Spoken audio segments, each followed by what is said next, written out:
कल का जो मैंने अपना वीडियो लेक्चर बनाया था उसमें मैंने आपको बहुत ही सिंपल बातें बताई थी, जिसके अंदर प्लांट में चाहे रूट ले लो चाहे स्टेम ले लो, उसका टीएस सेक्शन काटते हैं तो बाहर से अंदर की तरफ कौन कौन से जोन होते हैं उसके बारे में आप लोगों को समझाया था। आशा है कि आप लोगों को समझ में आ गई होगी। फिर भी अगर कोई समस्या हो तो आप मेरे को अपने व्हाट्सएप ग्रुप पर अपनी क्वेरी डाल सकते हैं। उसमें मैंने कल वाले मेरे वीडियो लेक्चर में मैंने बताया था, कुछ डेफिनेशंस भी दी थी कि प्लांट एनाटॉमी की डेफिनेशन क्या है, टिश्यू की क्या है, हिस्टोलॉजी की डेफिनेशन क्या है, फादर ऑफ प्लांट एनाटॉमी कौन है और इंडियन फादर ऑफ एनाटॉमी कौन है, इसके बारे में एक बहुत ही सिंपल सा एक लेक्चर कल वीडियो शूट किया था। अब आज शुरू करते हैं टिश्यूज़ के बारे में। तो प्लांट किंगडम में जितने भी टिश्यू हैं, जिसकी बाद में अपन चर्चा कर लेंगे, कि समस्त टिश्यूओं को ओरिजिन के आधार पर 3 भागों में बांटा गया है। पहला कौन सा? विभज्योतकीय ऊतक, जिसको कि मेरिस्टेमेटिक टिश्यू कहते हैं। दूसरा कौन सा? परमानेंट टिश्यू यानी स्थायी ऊतक कहते हैं। और तीसरा है स्पेशल टिश्यू या विशिष्ट प्रकार के ऊतक। तो आज के जो वीडियो लेक्चर है उसमें सबसे पहली बात क्या बताई कि ओरिजिन के आधार पर संपूर्ण पादप जगत में केवल 3 प्रकार के टिश्यू होते हैं। पहला विभज्योतकीय ऊतक, दूसरा स्थायी ऊतक और तीसरा होता है स्पेशल ऊतक। तो अपने सिलेबस के अंदर ही सबसे पहले यूनिट फर्स्ट के अंदर ही मेरिस्टेमेटिक टिश्यू के बारे में बात कही गई है, और मैंने भी आप लोगों को बताया कि ओरिजिन के आधार पर जो पहला टिश्यू होता है वो मेरिस्टेमेटिक टिश्यू होता है। तो अब सबसे पहले अपन शुरुआत करते हैं मेरिस्टेमेटिक टिश्यू। तो मेरिस्टेमेटिक टिश्यू में क्या क्या है, कौन होगा, क्या होगा, तो इसके लिए सबसे पहले अपन ये शुरुआत करते हैं कि मेरिस्टेमेटिक टिश्यूज़ के जनरल कैरेक्टर क्या है। तो हेडिंग हो जाएगी the general character of meristematic tissues या मेरिस्टेम।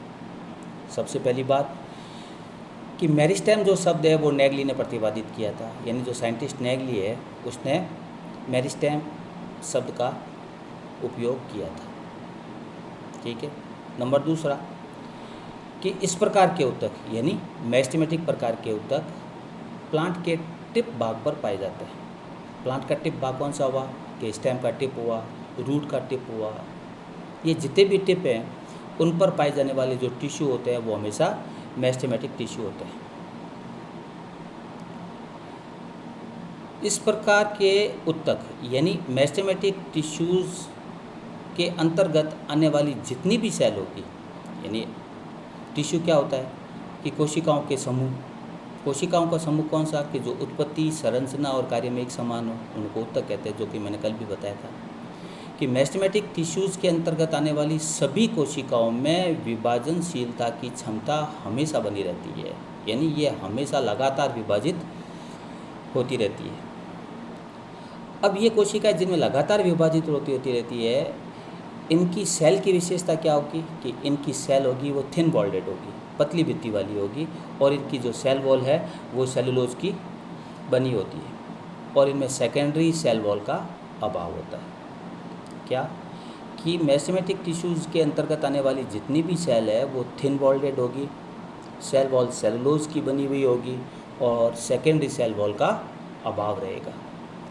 नेक्स्ट कैरेक्टर क्या है?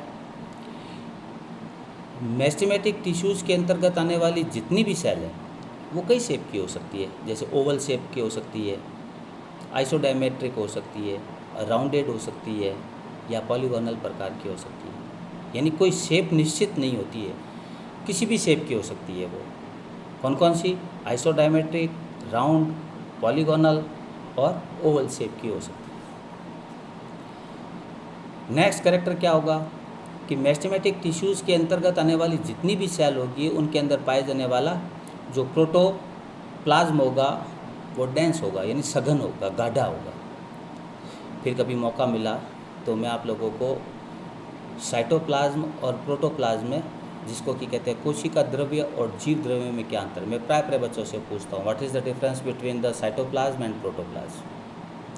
तो अमूमन जो मेरे पास जो इसका जवाब आता है वो ये होता है कि कोशिकाओं के अंदर पाए जाने वाले द्रव को कोशिका द्रव कहते हैं और जीवों के अंदर पाए जाने वाले द्रव को जीव द्रव्य कहते हैं। बिल्कुल गलत है।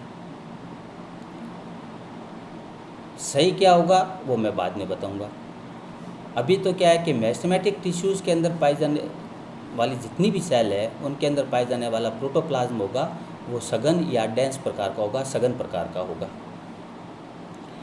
इनकी सेल में पाए जाने वाला केंद्रक सुस्पष्ट, बड़ा और साफ दिखाई देने वाला होगा।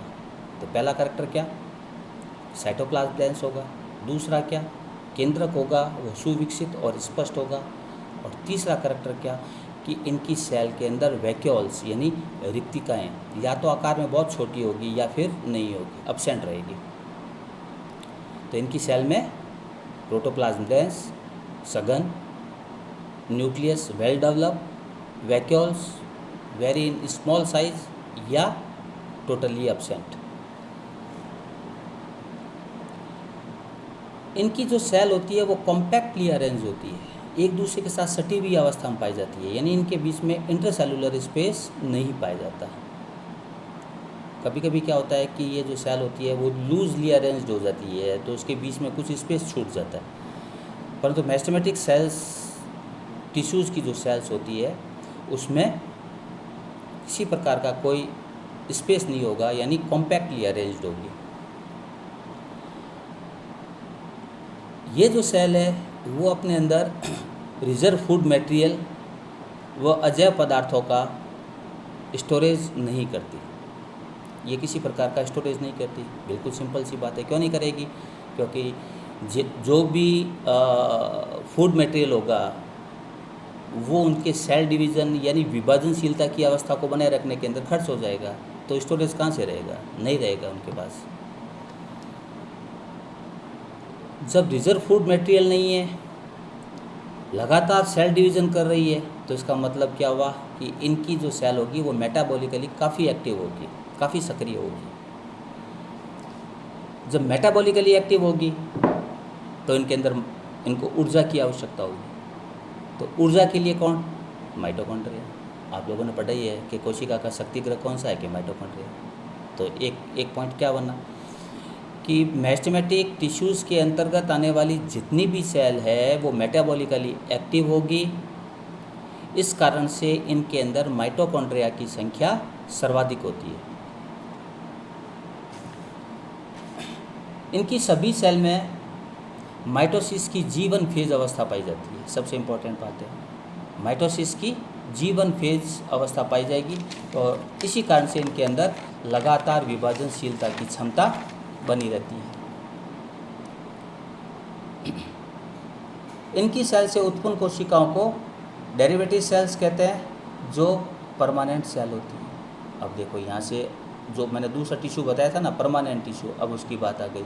क्या कि मेस्टेमेटिक टिश्यूज़ के द्वारा विभाजन के साथ जो नई कोशिकाएं बनेगी वो अंत में परमानेंट टिश्यू कहलाएगी या परमानेंट सेल्स कहलाएगी। इनको अपन पहले डेरिवेटिव सेल कहते हैं और डेरिवेटिव सेल्स के बाद इसको अपन कह देते हैं क्या कि परमानेंट सेल्स कहलाती है।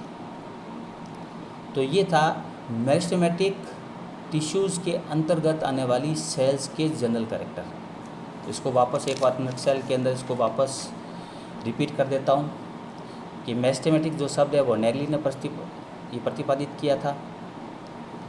मेस्टेमेटिक टिश्यूज़ की जो सेल है वो प्लांट के वेजिटेटिव पार्ट के टिप भाग पर पाई जाएगी, चाहे वो रूट है, चाहे स्टेम है, चाहे अदर कोई पार्ट है, उसके टिप भाग पर पाई जाएगी। इन कोशिकाओं में लगातार विभाजित होते रहने की क्षमता पाई जाती है।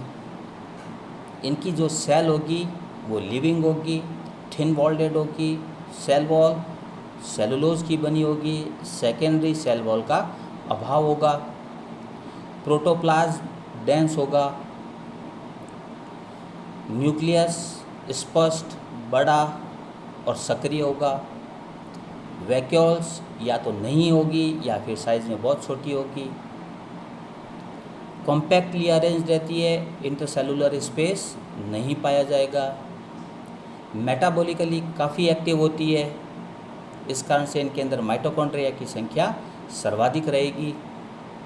इनकी सेल के अंदर माइटोसिस की G1 फेज हमेशा बनी रहती है, जिसके कारण से इनके अंदर लगातार विभाजित होते रहने की क्षमता बनी रहती है।